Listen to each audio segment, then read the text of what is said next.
언시국 TV 핫 인터뷰입니다. 오늘은 김건희 씨에게 디올백을 건넸다 곤욕을 치르고 있는 최재형 목사를 만납니다. 최 목사님, 안녕하십니까? 네, 안녕하십니까? 반갑습니다. 제가 알기로는 그 통일운동가시고 그러나 김건희 씨의 동양 선배로서 당시 유력한 대통령 후보였던 윤석열 씨의 통일관을 우려해서 이 부부와 접촉하다가 김건희 씨 실체를 알리기 위해서 디올백을 건넸다. 이렇게 정리하면 맞습니까? 네, 이제 그것 좀 보완하자면 통일관뿐만 아니라 남북 문제, 예를 들어서 북한을 혼을 내주겠다, 본때를 보여주겠다, 킬체인, 선제 타격, 그 외에도 북한에 대한 대북 지식이나 통일관이 현저히 타 후보들보다 떨어지고, 그 다음에 굉장히 그 수준이 낮은 걸 보고 또 심각하다는 걸 인지하고, 네. 많은 청중들이 저는 이제 전국에 강연을 다니는 입장이다 보니까 청중들이 더 걱정을 해가지고 나한테 조언 좀 해줄 수 없냐고, 그 사람들을, 네. 윤석열 캠프나 윤 후보를 그렇게 해서 이제 발단이 된 거죠. 그렇군요. 네네. 네. 어쨌거나 그 디올백 수수가 네. 현재 그 내란 및 탄핵 위기를 촉발한 촉발 사건이 된 것 같습니다. 어떻게 연계점이나 연결고리가 그렇게 되는 것 같습니다. 지금 네. 와서 보니까. 예. 우선 이런 질문을 좀 드려보고 싶은데 말이죠. 이 두 사람의 관계가 윤건이라고 요새 얘기합니다만 네네. 윤석열과 김건희의 관계가 여느 부부 같지가 않습니다. 제가 보기엔 무슨 이 지배하고 지배당하는 관계 같기도 하고 그동안에 접촉한 경험을 바탕으로 할 때 나름대로는 어떻게 판단하십니까? 두 사람의 관계를? 네네. 먼저 윤건이라 그러면 김건희 씨가 굉장히 화내요. 윤건이가 아니라 네. 김성렬입니다. 김성렬. 예, 네. 자기 라스트네임이 먼저 오고 네. 그 다음에 성렬이지 어떻게 윤건이면 두 번째인데 네.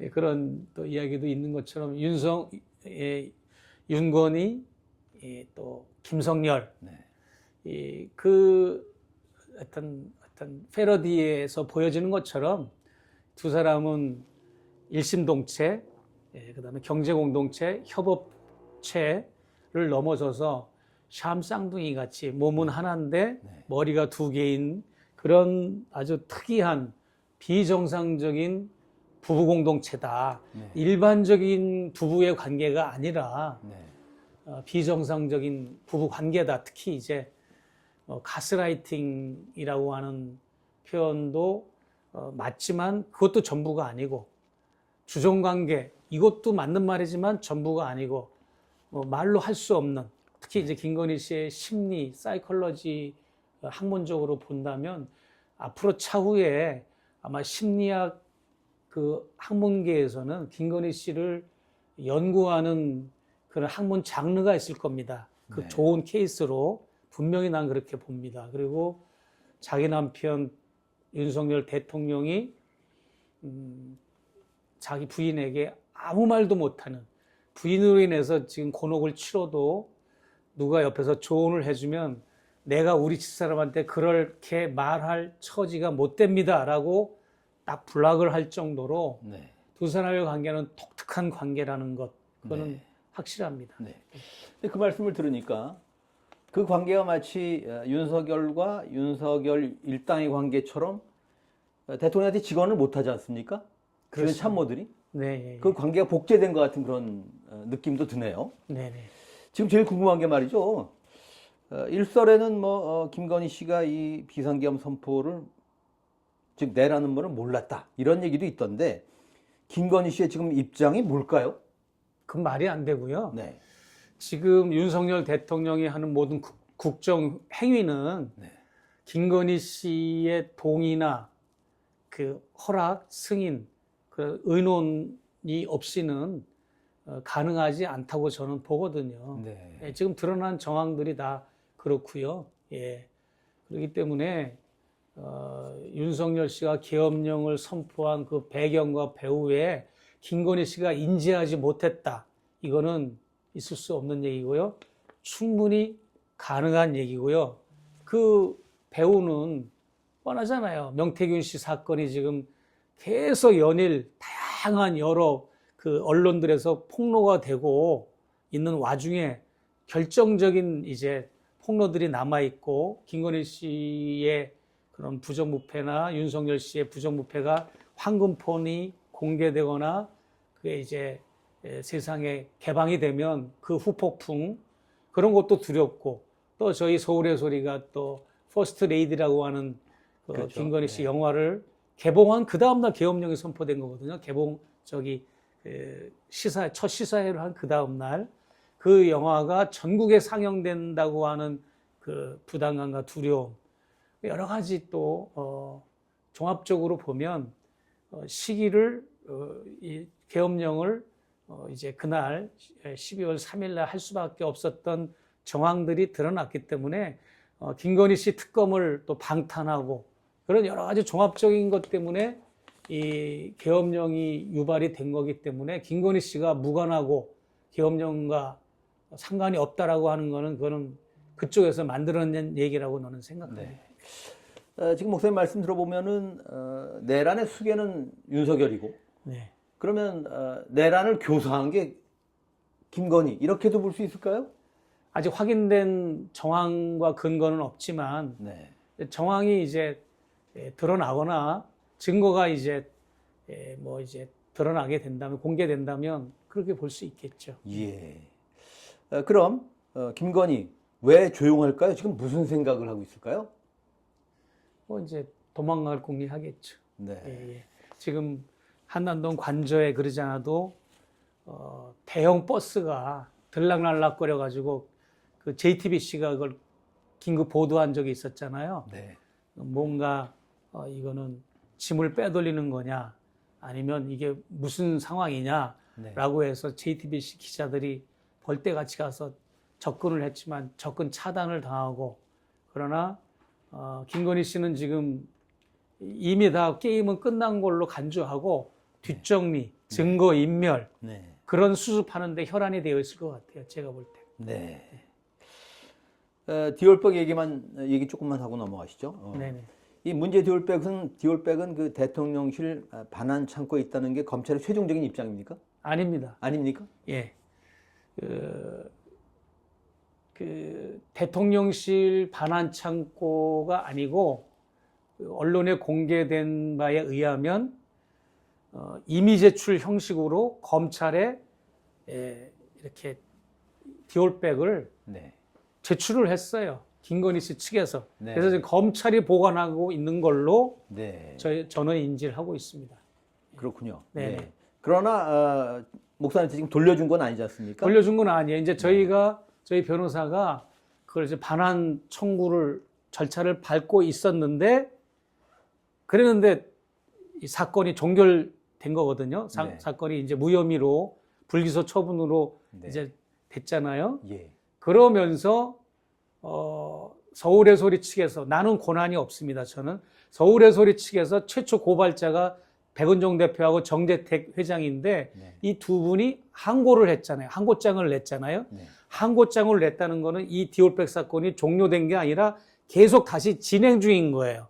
그래서 진행 중인 사건이기 때문에 반환 청구가 스탑이 된 거예요. 만약에 종결됐다면 반환 청구를 했다면 나한테 돌려줄 수도 있는데 네. 이 사건이 항고 들어갔고 항고가 기각되면 재항고를 하고 재항고가 기각되면 또 재정신청하고 재정신청이 기각되면 또 재고발을 한다는 이런 플랜을 가지고 있어요. 서울의 소리 측에서. 그러니까 디올백 사건은 끝난 게 아닙니다. 계속 지금 이어지고 있다고 하는 것을 구독자 여러분들이나 시청자분들이 알았으면 좋겠어요. 네. 네.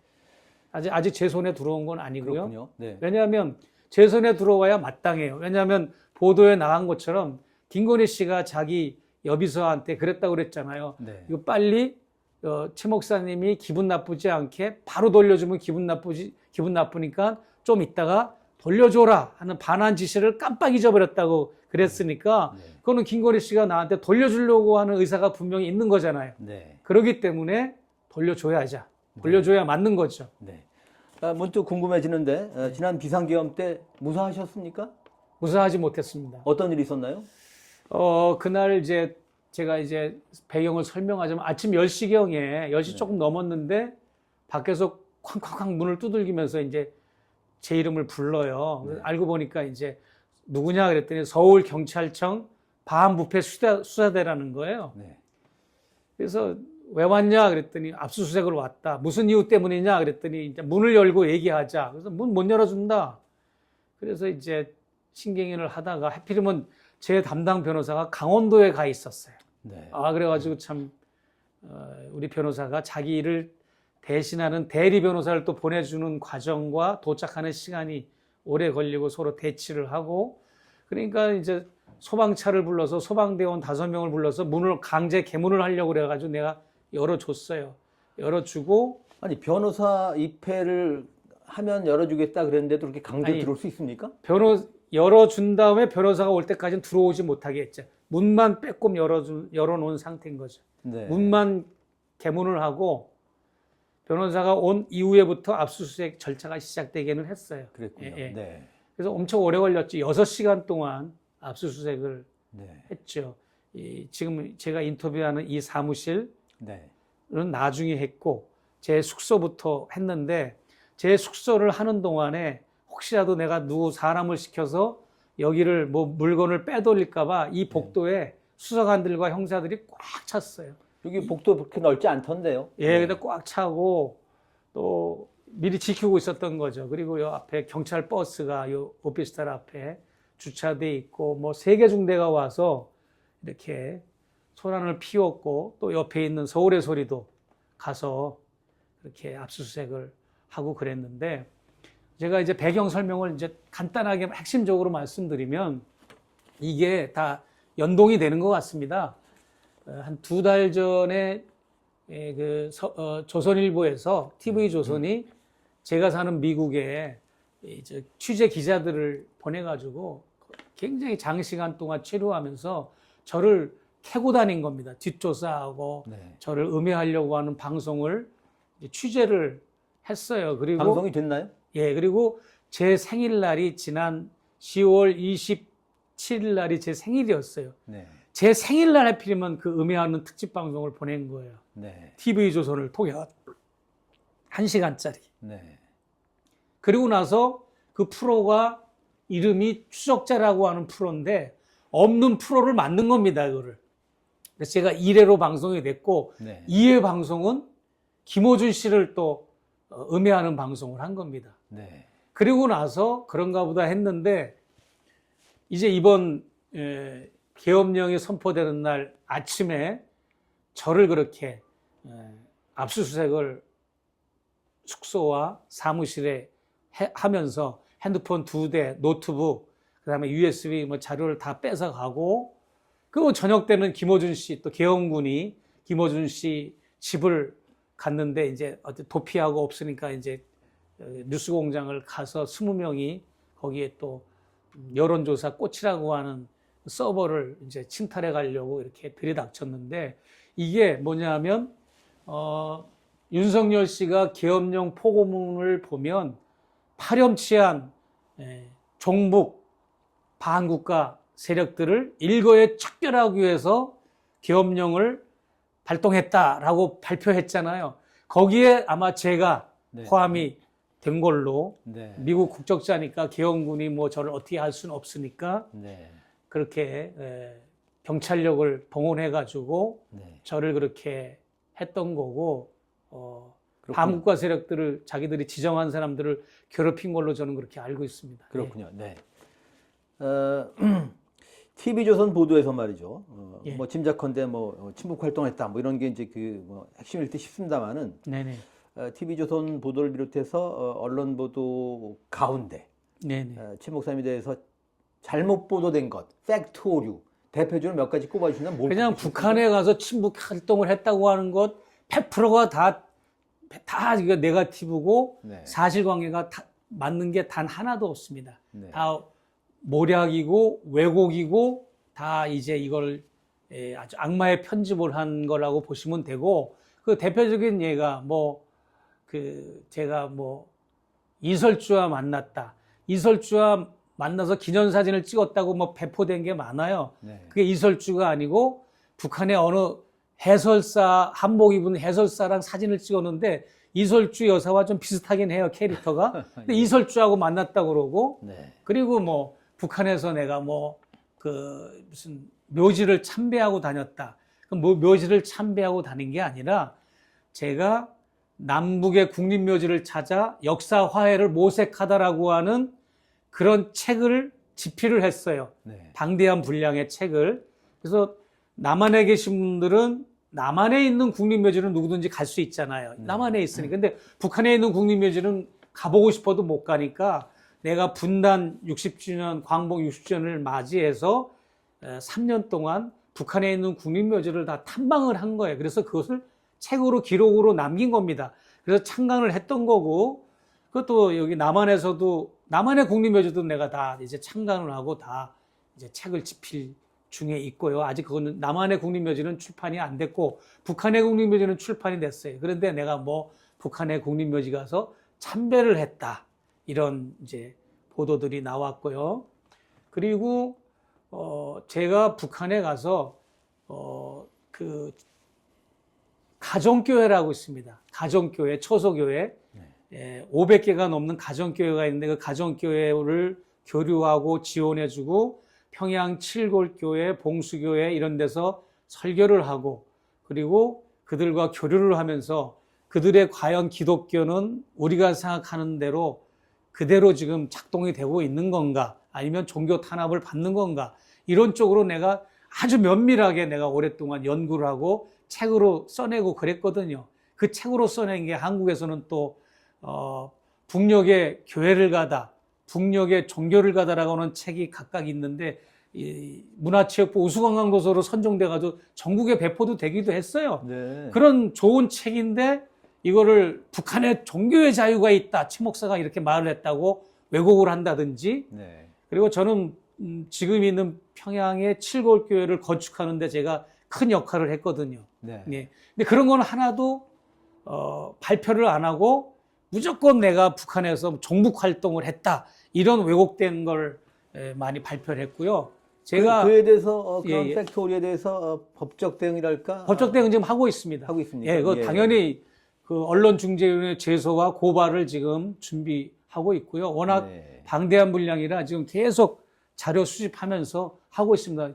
절대 용서하지 않을 겁니다. 예. 네. 알겠습니다. 사실 그 내란도 내란이지만은 윤건희 목사님 표현은 이제 그 김석열 네. 이 국정농단 네. 이것도 심각하지 않았습니까? 그렇습니다. 예. 핵심적인 문제는 뭘 꼽으시겠습니까? 내란을 제외한 나머지 이 말하자면 문제적인 그 하여튼 행동들 정책이랄지 하여튼 가운데서 나름대로는 뭘 가장 심각하게 여기십니까?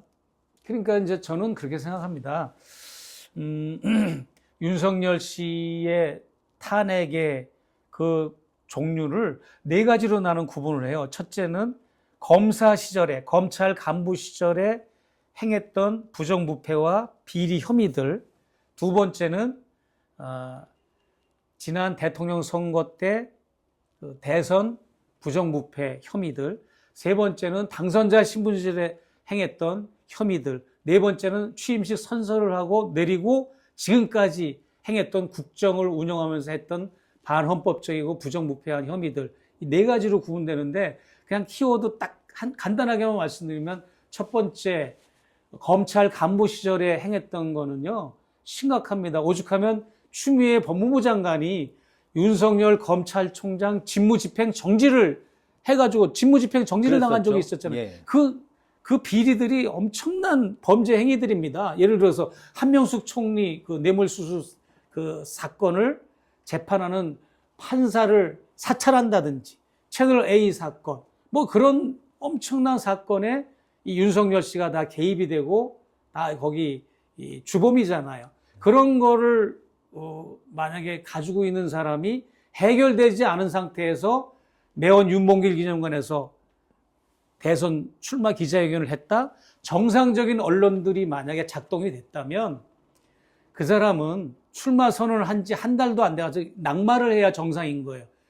대통령 출마할 자격이 안 됩니다. 왜냐하면 독일의 울프 대통령이라고 하는 10대 대통령은 5가지 자잘한 혐의 때문에 어떤 자동차 보험회사 직원이 아들한테 5만 원짜리 뭐 장난감 사준 거, 그 다음에 호텔 투숙비 뭐 좀 싸게 친구가 좀 이렇게 대납해 준 거, 그 다음에 대출을 받는데 금리가 평소 정상적인 금리보다 싸게 금리 대출을 받았다는, 그보다 훨씬 심각한 문제가 있다 그런 말씀이죠. 이미 검사 시절에.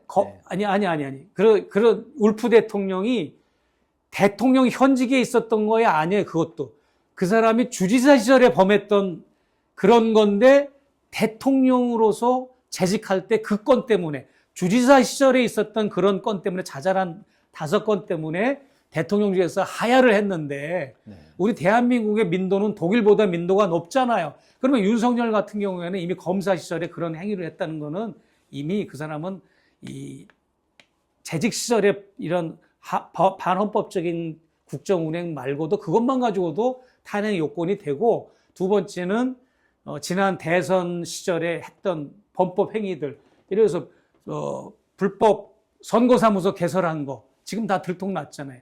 명태군하고도 관련된 문제들이겠네요. 네. 그러면요. 그리고 나토 정상회담 갈 때 김건희 씨가 고가의 보석류를 착용하고 갔는데, 그거는 대선 후보 시절에 신고 안 했잖아요. 재산 신고 누락했잖아요. 그런 것부터 시작해가지고 대선을 치르는 선거 기간에 불법 선거 요인이 너무 많아서 이건 당선 무효입니다. 이거는.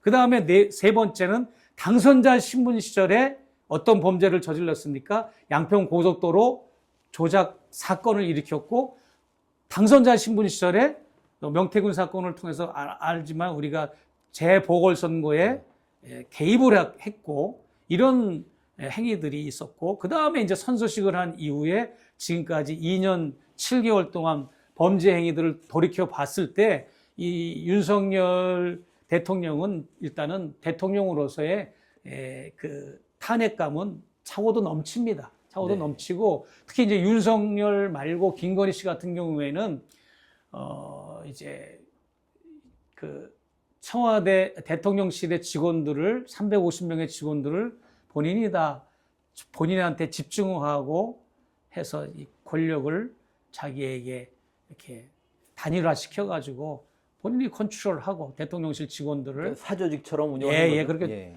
컨트롤하고, 그 다음에 정부 부처도 컨트롤하고, 그러니까 정부 부처를 관할하는 조모라는 과장을 측근으로 둔 게, 영부인이 정부 부처를 왜 관할합니까? 그 정부 부처를 관할하는 조 과장이라는 사람이 있잖아요. 그거는 그만큼 영부인이 정부 부처에 관할을 한다는 거고, 그리고 당무에도 개입을 했지 않습니까? 그래서 뭐 이제 재보궐선거뿐만 아니라 지난 40 총선에서도 얼마나 많은 공천과 관련된 지금 이야기들이 나오고 있습니까? 그런 걸 볼 때 김건희 씨가 당과 정부와 대통령실을 다 장악하고 대한민국이라는 이 국가를 공항 간제탑처럼 컨트롤하고 있는 역할이지, 단순한 대통령의 배우자의 역할이 아니었던 거죠. 그걸 내가 봤던 거고, 제가 접견할 때 금융위원을 임명하는 거를 봤고, 심각한 거죠. 목사님은 언론인으로도 활동을 하시는데, 지금 하신 얘기 가운데도 언론이 제대로 권력 감시를 했다면은, 그럼 이렇게까지 말하자면 사태가 심각해지지 않을 수 있었다는 생각에서 한국 언론에 대한 나름의 문제의식, 그런 얘기를 좀 해주시죠. 한국 언론들은 저는 그렇게 생각합니다. 우리 대한민국이라고는 독특한 이 국가는 여러 카르텔이 동시에 작동이 되는 걸로 저는 인지를 하고 있어요. 자본 권력, 언론 권력, 그다음에 검찰 권력, 정치 권력, 이렇게 이제 톱니바퀴처럼 서로 맞물려서 이 권력이 작동되는데, 기득권 동맹이죠. 그런데 이제 결국은 이 언론 권력과 자본 권력이 가장 맞물리는 카르텔이죠. 그러다 보니까 저는 한동훈이가 임명됐더라도 한동훈이를 아무 생각 없는 윤석열 대통령 부부가 임명한 것처럼 보이지만, 거기에는 자본 권력이 또 작동됐다고 봐집니다. 나는 한동훈 씨가 저기 국힘당 대표로 처음에 비대위원장으로 임명되고 대표가 되고 이런 과정도 그런 것이 작동됐다고 봐지고, 그래서 언론이 자본으로부터 자유롭지 못하고, 언론은 기득권이 돼서는 안 되는데, 언론 자체가, 대한민국의 언론은 이미 이 기득권이 되었고 그러다 보니까 권력을 감시하고 견제하는 기능과 역할은 그 동력이 현저히 떨어져서 오히려 언론이 권력을 측면 지원하고 오히려 협력해주고 또 좌시하고 묵인해주고 진짜 보도해줄 거에 보도 안 하고 비근한 예로 내 사건만 놓고 보면 되잖아요. 디올백 사건이 사실은 정말 보잘것없지 않나요? 서울에서라고 하는 유튜브 언론이 얼마나 이 레거시 어마어마한 이 거대한 빌딩을 가지고 수천 명을 거느리는 이 어마어마한 이 언론사들을 비교할 때는 너무나 보잘것없는데도 불구하고 이 엄청난 영부인의 비리를 폭로했음에도 불구하고 레거시 미디어는 단 한 군데도 이것을 기사화하거나 보도하지 않았습니다. 그것이 재인용돼서 용산에서 그것을 반박하는 과정에서 그걸 인용하면서 조금씩 불이 붙어서 이 디올백 사건이 레거시 미디어가 좀 다뤄줬던 거지 처음에는 이건 외면했단 말이죠. 알겠습니다. 그런데 지금 이제 KBS 사장이죠. 박장범. 네, 그 인터뷰 기억하시겠지만은 앵커 시절에 윤 대통령 인터뷰하면서 이른바 파우치, 뭐 외국 회사 조그만 백 이런 보도 했지 않습니까? 예. 그 당시 어떤 생각이 드셨습니까? 예, 뭐 청문회를 준비하는 그 국회의원들 보좌관들이 연락이 많이 왔어요. 네. 예, 뭐 좀 조언이 될 만한 얘기 좀 해달라. 그다음에 질의도 많이 오고 충실하게 내 협력을 해줬는데 어떤 국회의원은 동일한 파우치를 색깔만 다르지만 파우치 똑같은 거를 사다 이렇게 들어 보이면서 막 흔들면서 막 다그친 사람도 있더만요. 네. 근데 이 박장범 이 사람이라고 하는 이 존재는 사실 KBS 사장으로서 전혀 자질이 없죠. 왜냐하면 그 언론인으로서 또 기자로서 그 대통령을 그 인터뷰하고 좌담을 한다는 거는 시청자들로 하여금 팽팽한 긴장감을 줘야 되는 겁니다. 그런데 그렇지 못하고 시종일관 또 대통령이 자기가 집무하는 집무실 의자에 앉아보라니까 딱 앉아가지고 영광입니다. 개인적인 영광입니다. 그러고 이 기자가 권력자와 개인적인 영광이라는 게 있을 수 없잖아요. 그럼요. 그런 말을 궤변을 늘어놓는다든지 또 모 방문자가 내 이름은 말하지도 못하고 그 방문자가 디올백을 슬그머니 놓고 갔다고 놓고 간 게 아니잖아요. 네. 나는 사진으로 이미 선물 사진을 김건희 씨한테 보여줬고 들어오라고 시간과 장소 날짜를 알려줘서 가져간 거기 때문에 이거는 가져 들어오라는 사인이었어요. 네. 그래서 두고 간 건데 이것을 억지로 두고 간 것처럼 말을 하고 또 명품 백은 분명한데 이것을 그냥 조그마한 파우치라고 축소 왜곡하고 이런 걸 봤을 때 권력을 감시하는 공영방송의 사장으로서는 전혀 자격이 안 되는 사람이죠. 뭐 결과적으로 말하자면 KBS 사장자를 그 보상으로 받았으니까 거래를 한 거죠, 거래를. 거래한 거 그거 드러났잖아요. 네. 또 뭐냐면 그 자기 와이프가 최은순 그렇다면서요? 대통령의 영부인이 살고 있는 그 남양주에 있는 거기를 새벽에 차를 몰고 간 이야기도 있고 만나고 네. 이런 권력과 결탁을 한 거죠. 예. 네. 딜을 한 거죠. 예. 예. 윤석열과 김건희 역사상 인물에 한번 빗댄다면은 예. 누가 연상되십니까? 글쎄요, 뭐 이제 가장 포악한 무슨 광해군, 연산군 뭐 이들 말들 하잖아요. 근데 그런 분들하고도 비교가 안 됩니다. 제가 볼 때는 정말로 이 대한민국 헌정사상 유례가 없는 그런 대통령 부부였고요. 이처럼 반북적이고 반통일적이고 반헌법적이고 반민주적인 대통령 부부는 없었죠. 네. 아주 최악의 대통령 부부였습니다. 네. 이제 그래서 한번 이런 질문 드려보는데 아까 이제 뭐 반북이랄지 반통일 하셨는데 보도에 따르면은 그 평양에 그 무인기 침투시킨 것, 예. 또 오물풍선 그 살포 원점 타격 지시를 했다는 것, 예. 이제 이런 것들을 그동안 하여튼 하신 통일운동의 관점에서 볼 때 예. 이게 얼마나 심각한 문제입니까? 심각한 정도가 아니죠. 이거는 전쟁을 일으키겠다는 겁니다. 왜냐하면 계엄령이라고 하는 것은 늘 염두에 뒀던 거고, 오래전부터 지금 하나하나 양파 껍질 벗기듯이 지금 청문회나 기자들의 취재 그 보도를 보면 이미 오래전부터 이게 기획이 된 거예요. 계엄령은. 그것은 하나의 김건희 씨의 비리와 부정부패 특검을 차단하기 위한 돌파구로서 이제 국지전을 유발한다거나 전쟁을 유발해서 관심을 그쪽으로 돌리는 거죠. 그런 기획이었는데, 만일 원전 타격이라고 하는 거는 발사한 그 장소를 말하는 거거든요. 네. 오물풍선을 발사한 그 담당 부대가 있어요. 네. 계속 보내니까 개인이 보내는 것도 아니고 한두 사람이 보내는 게 아니거든요. 그 부대가 있는 것이 또 평양에 아주 그 노동당이나 고위층들이 또 지내는 지역 부근이에요. 거기로 이제 원점 타격을 하겠다는 거는 네. 미사일을 쏘든지 네. 어마어마한 이제 물리적인 군사력을 가하겠다는 거거든요. 네. 그러니까 상상하고 싶지 않지만 만일 그런 일이 실행에 옮겨졌을 때 어떤 네. 일이 벌어질지 모르는 거죠. 어떤 일이 벌어질지 모르는 게 아니라 북이 바보가 아니잖아요. 네. 지금 북도 지금 이를 갈고 있는데 지금 통일이라는 것도 다 지금 배제시키고 지금 남한을 대한민국이라고 그러면서 이제 완전히 다른 동족으로 여기지를 않고 지금 전쟁 남한을 제1의 적대적 교종국가로 좀 설정해 놓은 상황에 지금 건수만 잡히기만을 지금 기다리고 있는 상황인데 왜 북한이 가만히 있었겠습니까? 만약에 여기서 먼저 선제 타격을 했을 경우에 북한은 아마 우리가 한 발 쏘으면 5발을 쏘고 아마 이제 국지전이 유발됐을 거고, 네. 그게 말이 국지전이지 이거는 전면전을 유도하는 도화선이 됐을 겁니다. 난 그렇게 봅니다. 그러니까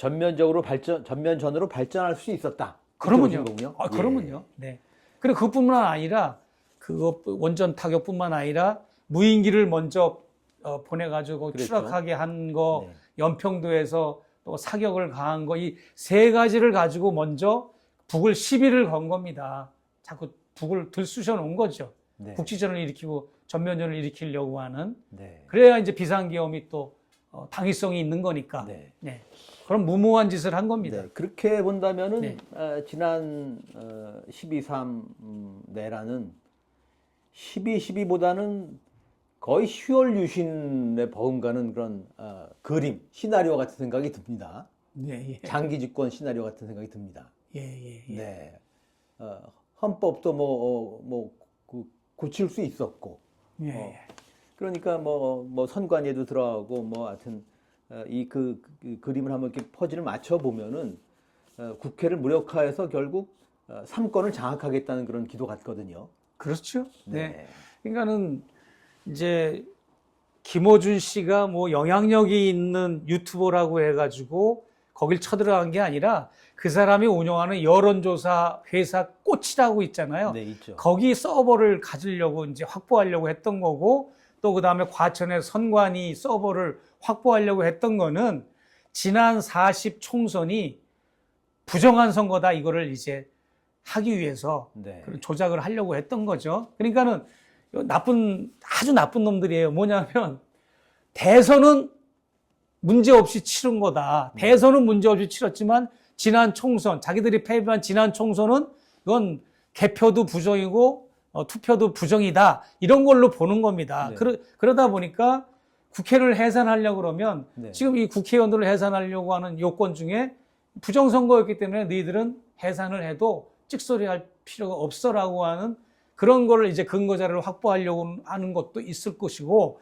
그 다음에 황교안 전 총리나 정광훈 무리들이 주장하는 지난 총선 부정선거 주장하는 거를 극우들이나 보수들이 주장하는 거를 반영을 했다라고 하는 것도 무시할 수가 없고요. 그거를 지금 국방부 장관 했던 그 김영현 씨가 SBS와 인터뷰에서 말을 했어요. 왜 구타트를 일으키냐 했더니 지난 선거가 부정선거라는 걸 입증하기 위해서 과천 그 선관위를 거기를 갔다는 얘기를 SBS하고 인터뷰를 한 게 드러났습니다. 이제 그렇게 해서 예, 예. 지난 총선 그 결과를 부정하고 예, 예. 국회도 무력화시킨 후에 재선거를 통해서 국회를 장악하려는 그런 그림이 있었던 거 아닙니까? 그것도 다분히 있었고요. 네. 재선거를 통해서 국회도 다시 뭐 자기들이 원하는 유신에 있었던 그 당이 무슨 당이었습니까?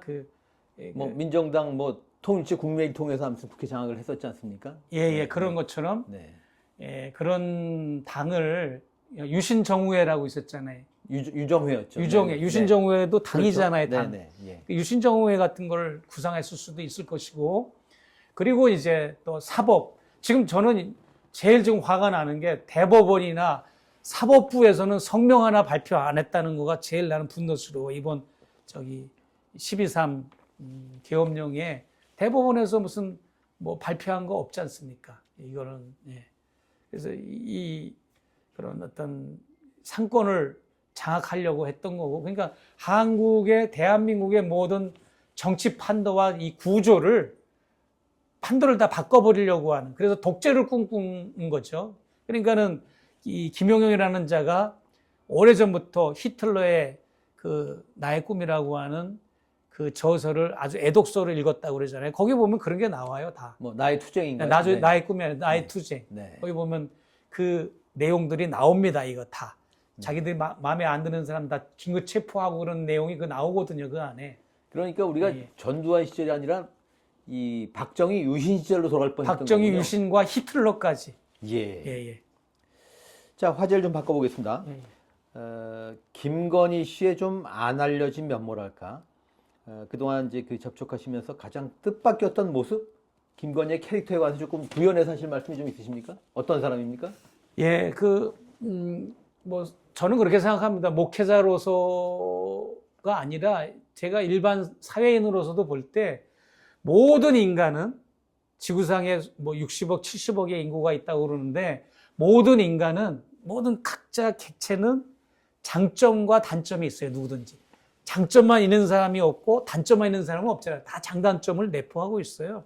김건희 씨도 보면 단점도 있지만 장점도 있다고 봐요. 어떻게 보면 캐리어 우먼 같은 그런 또 장점도 있어 보이기도 하고, 뭔가 이제 권력 지향적인 목표 때문에 그랬지만 학구열이 굉장히 나름대로는 학구열이라고 제가 좋게 표현을 했지만 표절은 했지만 학위와 공부에 대한 열정과 열망은 있었던 건 사실입니다. 뭐 셀 수도 없어요. 네. 최고위 과정과 서울대 대학원 무슨 석사긴 하지만 정식 석사는 아니고 특수대학원이지만 본인은 이제 정식 석사로 지금 알고 있고 착오를 일으키고 있는데, 그런 걸 볼 때 학구열도 있고, 그러나 이제 제가 이렇게 손을 만날 때마다 손을 이렇게 악수할 때 만지면 손이 냉증이 있는 것처럼 굉장히 차요.